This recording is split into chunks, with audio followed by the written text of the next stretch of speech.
இருதயத்துல சுத்தமுள்ளவர்கள் பாக்கியவான்கள், அவர்கள் தேவனை தரிசிப்பார்கள்னு சொல்லி இயேசு சொல்லி இருக்கிறார்.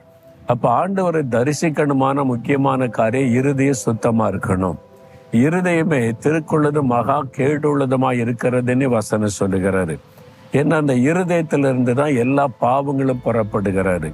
இயேசு மார்க் 7 சொல்லுகிறார், மனுஷனுடைய இருதயத்திற்குள் இருந்து பொல்லாத சிந்தனைகள், விபச்சாரம், வேசித்தனம், துன்மார்க்கம், பெருமை, கோபம், எரிச்சல், சண்டைகள் எல்லாம் புறப்பட்டு மனுஷனை தீட்டுப்படுத்தும்.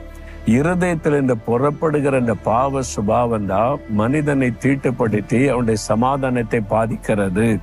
அதனால இருதயம் சுத்தமா இருக்கணும். அதனால இருதயத்தை காத்து கொள்ளணும். இருதயத்துக்குள்ள இச்சைகள், பெருமைகள், பொறாமைகள், வைராக்கியங்கள், வஞ்சங்கள் ஒன்று சேர்ந்துராதபடி காத்து கொள்ளணும்.